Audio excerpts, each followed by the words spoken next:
All right, so why don't we get started?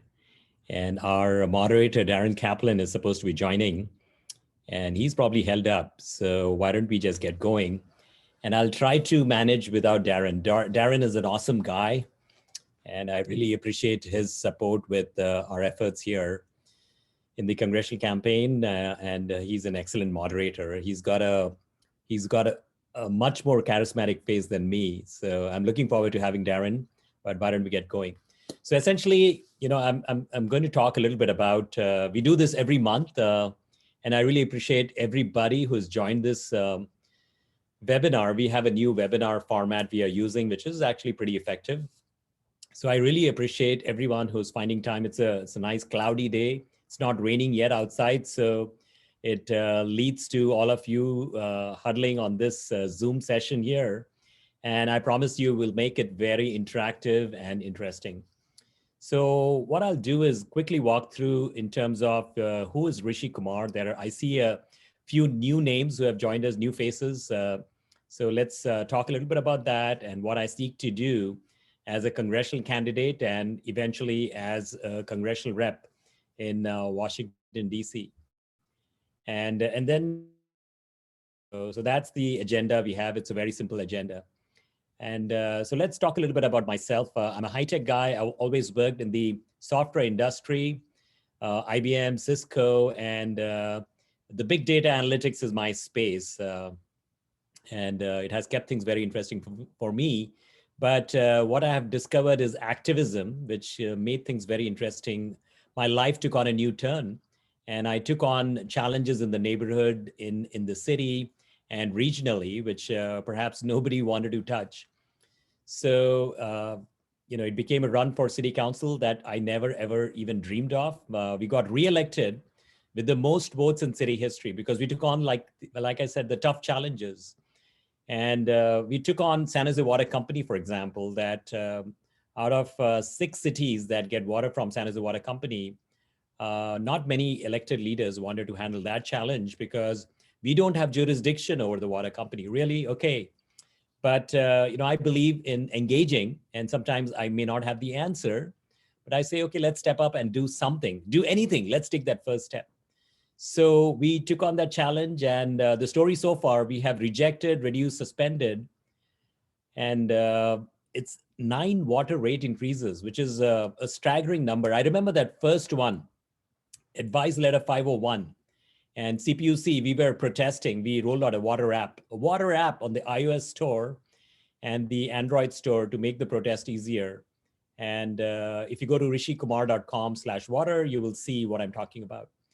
And we started protesting, and then CPUC decided to analyze that advice letter, and it got rejected. I was like, oh my God, it really works? I never thought it would work. But that was the boost I needed because we are on a mission, because we keep asking PUC to analyze and potentially reject, especially in a pandemic. San Jose Water Company they wanted 21.47% rate GRC, service charge increase. And we pushed back and they dropped it to like 18%. And that hearing is with the CPUC in a public forum. It's on Zoom, which is happening on May 13th. I remember that date. It's happening at 1:30 p.m. and 6 p.m. And if you are on my mailing list, you will get information about that because I plan to speak at that hearing and express my voice. So that's my philosophy with respect to political leadership. I believe in being fearless, in tackling challenges that perhaps nobody else wanted to do. We took on burglaries as a problem in Saratoga. I had over 100 neighborhood meetings. We dropped burglaries by 50%. And by just doing these 2 things, we got reelected with the most votes in city history. And that's the reason why I'm running for Congress, because there are some big challenges that I see that Washington is not really stepping up. I see a lot of this fight between one party and the other party, and nobody's really interested in what do the people party want, what do people would like, what do our citizens want. And seemingly it's a struggle there. It's a power struggle that is playing out in Washington. And our elected leaders, they are firmly involved with that. And nobody wants to address. You look at the tech hearing with inviting Mark Zuckerberg or Sundar Pichai. I mean, they cannot even say their names. They confuse they don't understand what each company is in business for, what's their core business value proposition, how do they monetize what they offer. They have no understanding. A congressional leader from Silicon Valley called Washington as technologically illiterate, and that's a true story because I've seen those water hearings. It makes me chuckle when I see that. It's a lot of ignorance playing out. Especially when it comes to tech. And if I was the congressional rep from Silicon Valley, I would have meetings with our tech CEOs every month. Bring them, sometimes CTOs, sometimes CEOs, but talk about issues we are trying to address. Talk about the fact that tech needs a conscience. Extremely important to me.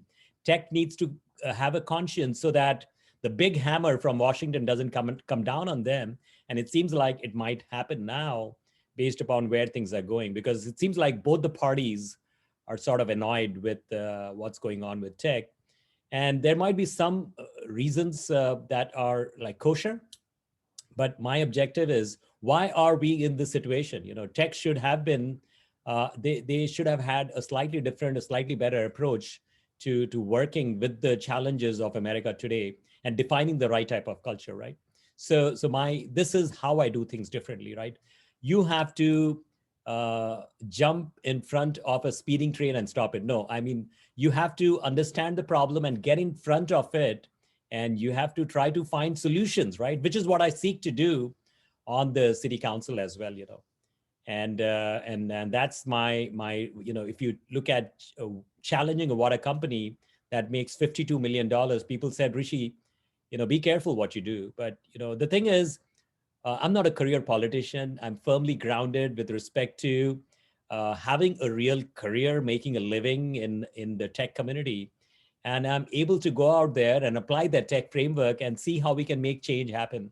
That's my agenda. That's my agenda in Congress as well. So now when we look at, obviously running against Congressman Anna Eshoo, who will be in office for 30 years next year.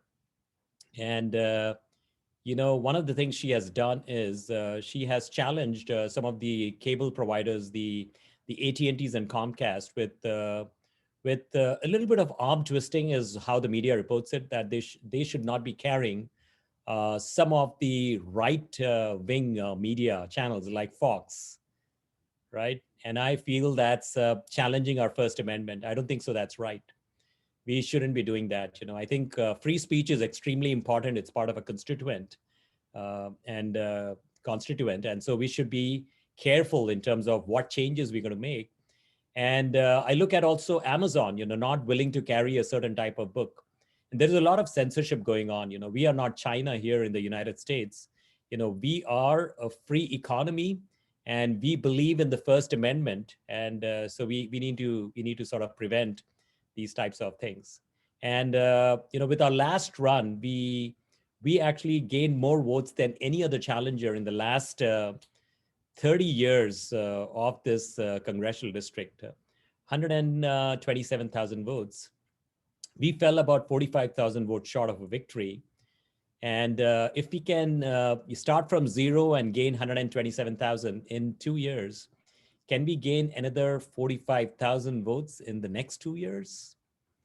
Well, I'm pretty excited about that. So, and that's the reason why probably Speaker Pelosi has decided to engage in this particular race. She's doing a fundraiser or some sort of a gathering for Congressman Eshoo. And it was forwarded to me by a few people. Oh, look at this. Pelosi is in Silicon Valley.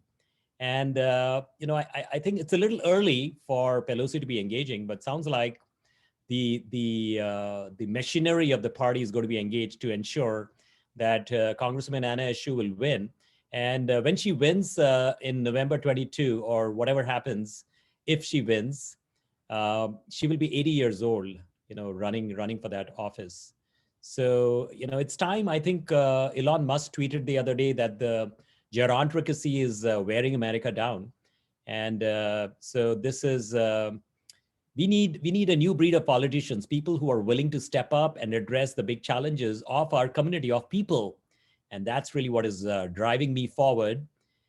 And I think that's all I will say. We have been at it for about 2.5 years. Last year, we called 86,000 seniors to offer them groceries and medications, while Congresswoman Anna Eshoo showed up at the fire press conference in Santa Cruz County when we had the fire, and she looked a little bit lost. And while people were waiting and eager for getting an update about their homes, which whether it is still up, whether it's burned down, Congressman Anna Eshoo was sort of talking about the tour that she had and the dinner she had. So people were not very happy about that. And me as an elected leader, I see adversity as an opportunity, and that's the reason why with the pandemic we did what we did. We established a help center. During the fire, we actually helped people find hotel accommodation, right? I mean, that's the role of an elected leader. And what I promised that in an adversity, I will myself personally call our district voters, offering my help. I will not wait for them to reach me out, but I will reach out to them. And if you talk to anybody in Saratoga, that's the branding we have established. That Rishi is proactive, he's got that energy, and he's got that passion to really be of service. Why would a high-tech executive jump out to run for office and be targeted as politicians are? That's because we are on a mission. We want to solve some big challenges of Valley. Anyway, that's a little perspective of who is this guy and what is he doing. And we'll take some questions. I see a couple questions that are coming our way. The very first question is about the challenge that we have with water rates, and what exactly we are going to do with that. And essentially, there's a lot of frustration, is what I'm reading in this message.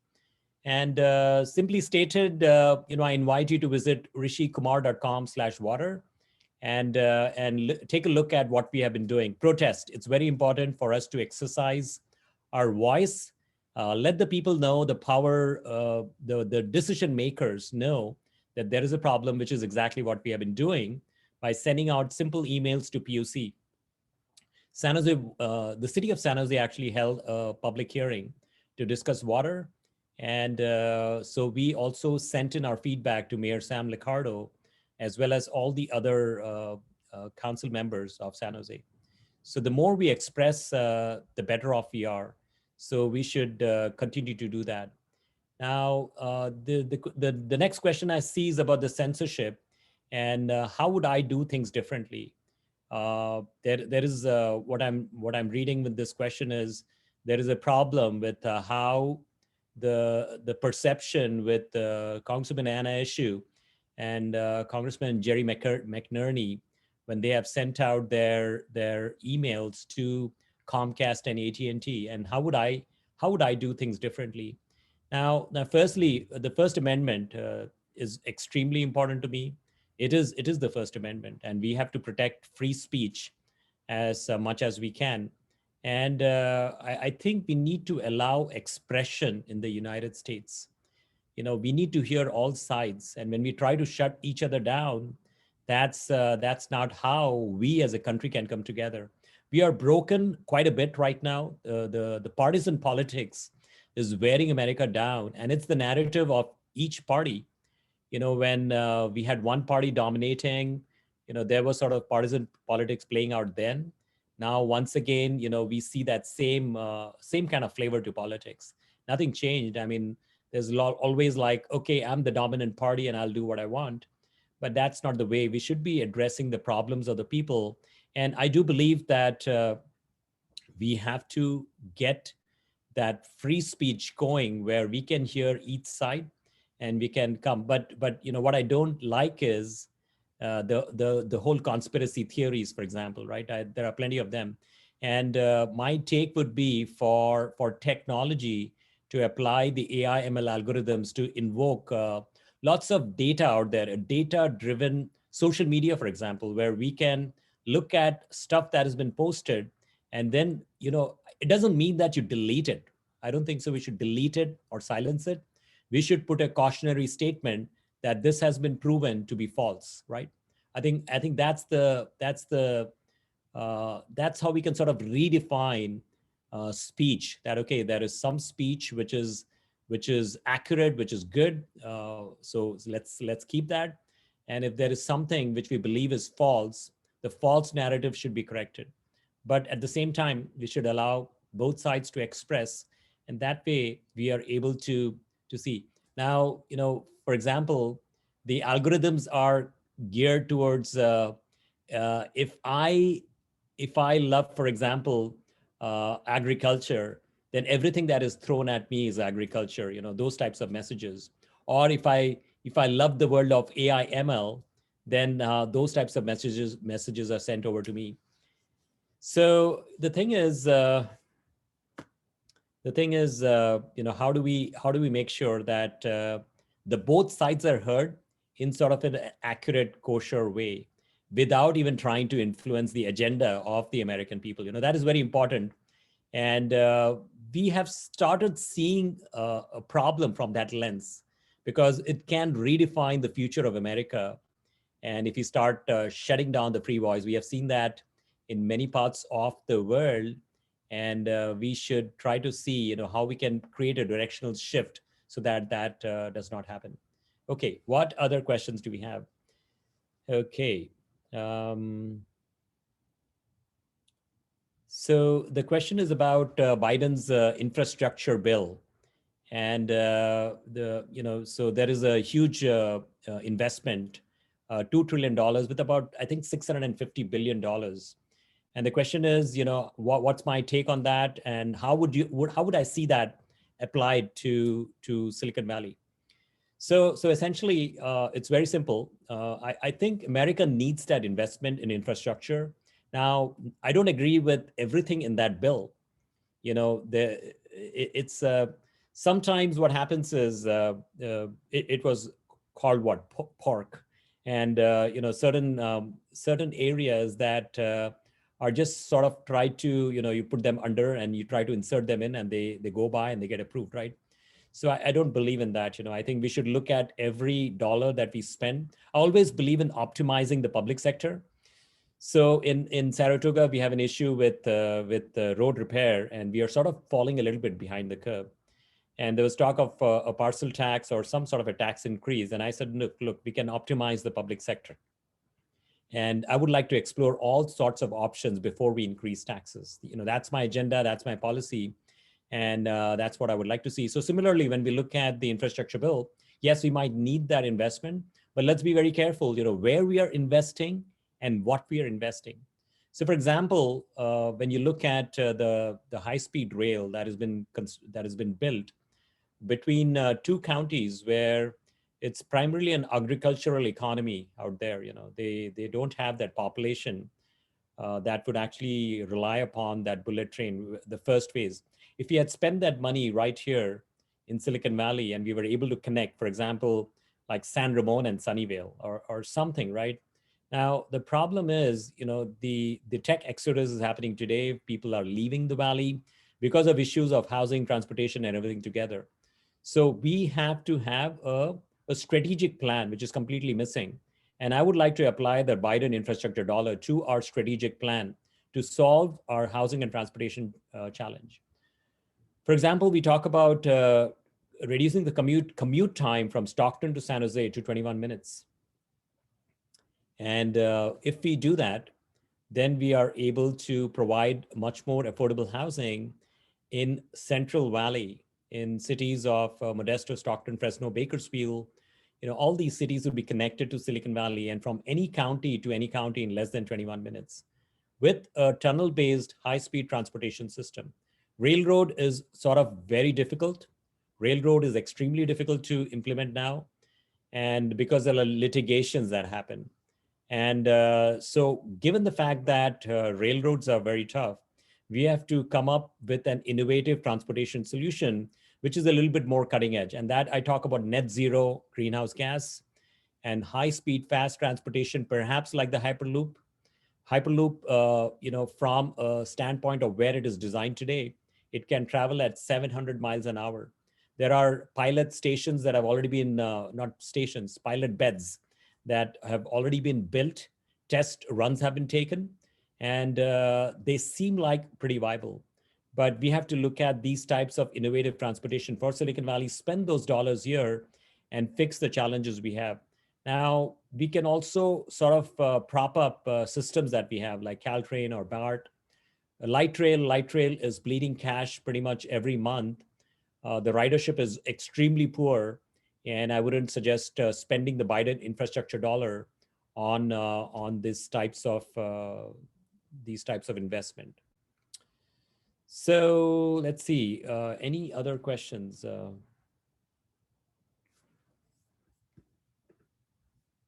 Okay. So let me give it a minute and see what other questions we have. Okay, I see a question.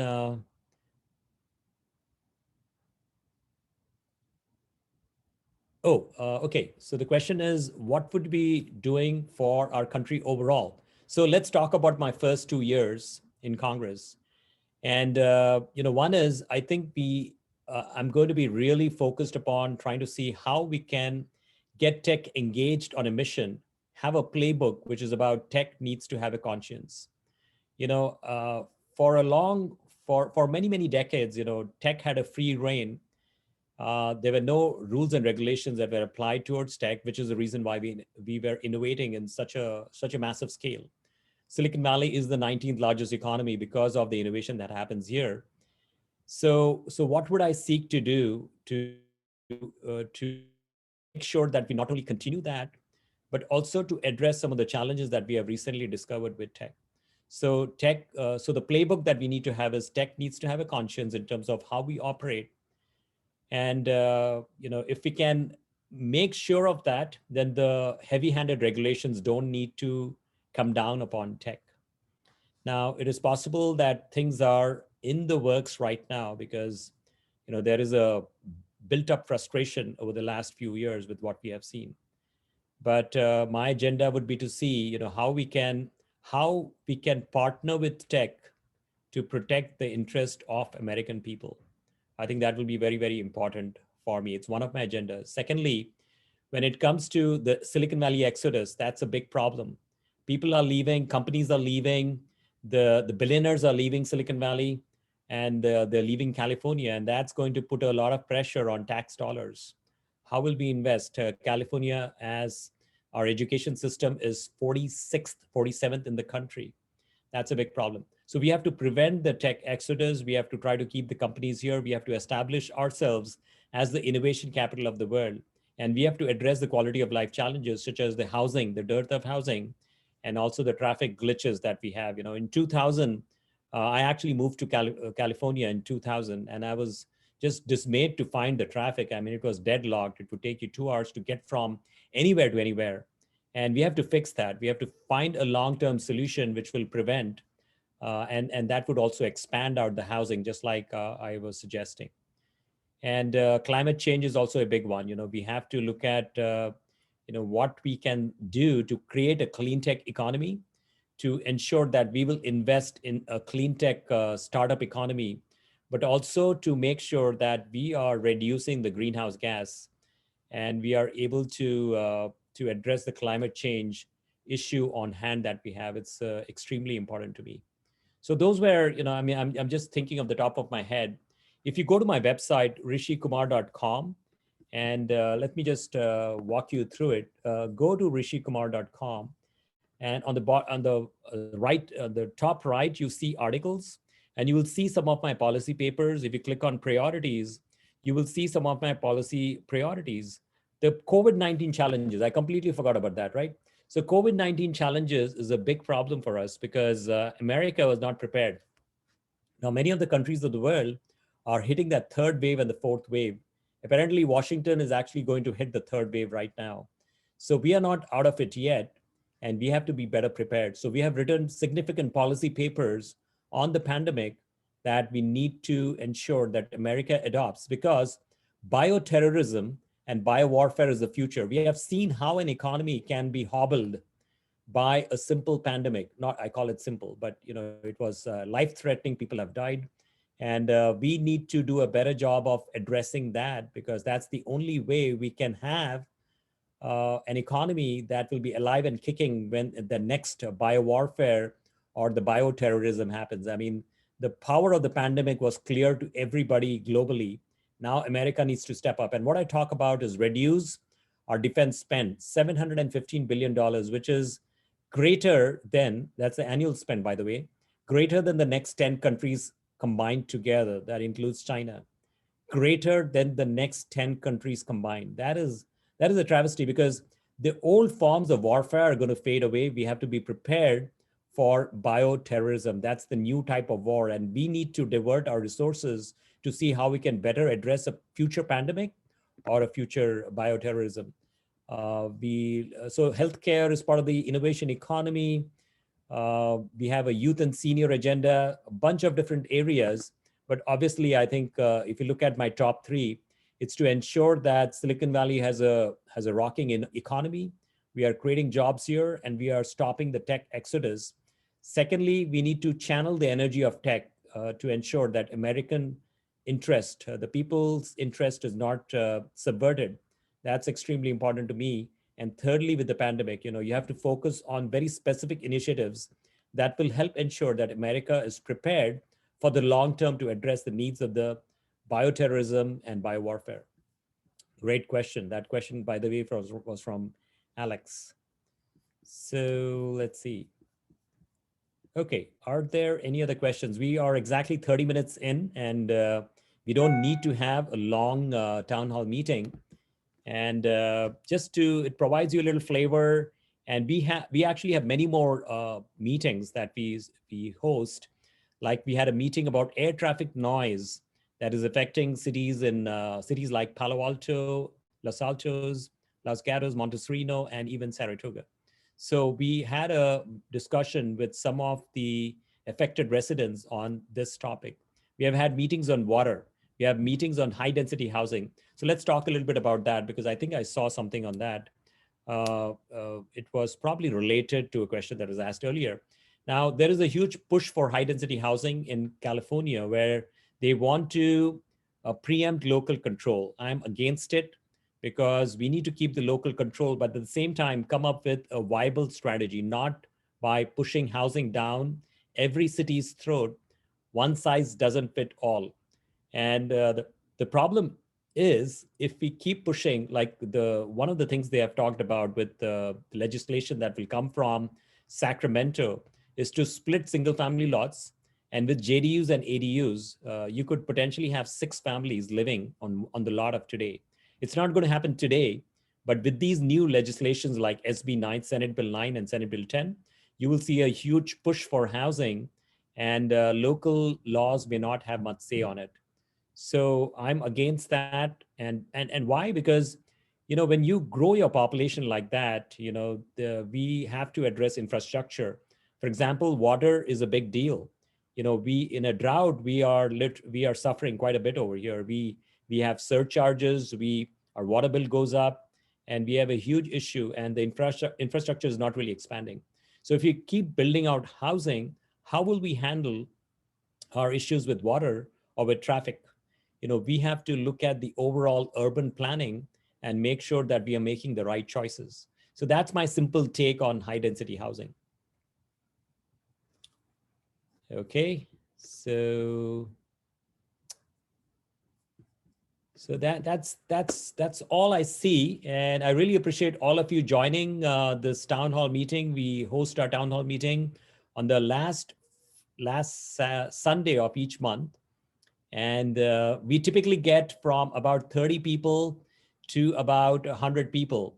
Now we were actually hosting these COVID-19 town hall meetings, and some of them we had like over 300 attending, because it was sort of like information, not so much about politics. Because back last year, when the pandemic hit us in March, we shut down our campaign. We said, let's figure out how we can help people. So we held forums like small businesses talking about PPP loans or EIDL loans, or we also held discussions with Stanford medical professionals, Valley Medical Health professionals, talking about the pandemic and answering just basic questions. That was in March and April, and that was the want of the hour, because that led to some pretty significant turnout of people who joined us. And so my promise is, we will continue doing that. We are always. Oh, I'll talk about one more thing, which is, there's a push that is currently happening with the Supreme Court, And I was planning to talk about that, and nobody brought up the question, interestingly.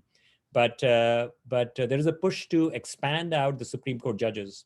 So we are currently what, 9, and we want to increase it to 13, 4 more, perhaps, maybe 7 more. And this has been a push from the Democrats because they would like to ensure that we have Democrat judges who are there in the Supreme Court. But my take is I'm against it, simply stated. And why?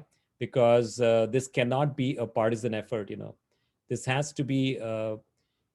The Supreme Court judges are nonpartisan, and even though they are appointed, but we cannot make this a partisan warfare, because the next party that comes into power, they will say, okay, let's make it 21 judges, and then the next one's it turns hands, and then we make it 35 judges, right? Where is it going to end? What, 1,000 judges? Is that what we want? No, it doesn't work like that. So I think keep 9 is what I'm favoring right now, unless I see any other data around that. But I think we need to keep this as completely bipartisan, and our judges should be allowed to. And we have seen that even though they were appointed by one party, the judges end up making the right pragmatic choice, because pressure, and saying, how come you have not voted? I'm going to take you out of, so it doesn't happen like that. So we should allow it to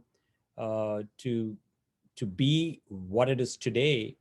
And yes, if there are term limits, maybe term limits for judges might be a good thing. And that is something I'm open to. So you can see, this was the discussion over the last few months, and we try to keep up. Follow me on Twitter. I'm constantly posting updates about burning issues of America. And by the way, if you have a young student at home, high school or college student, I invite them to join our internship program. It's vibrant. Last year, we had over 1,000 interns from 29 states who were learning to do social media communications, doing policy papers. And it's the empowerment that I seek to make happen with the youth of our country, based upon how we ran the Lego Robotics, the Entrepreneurship Bootcamp.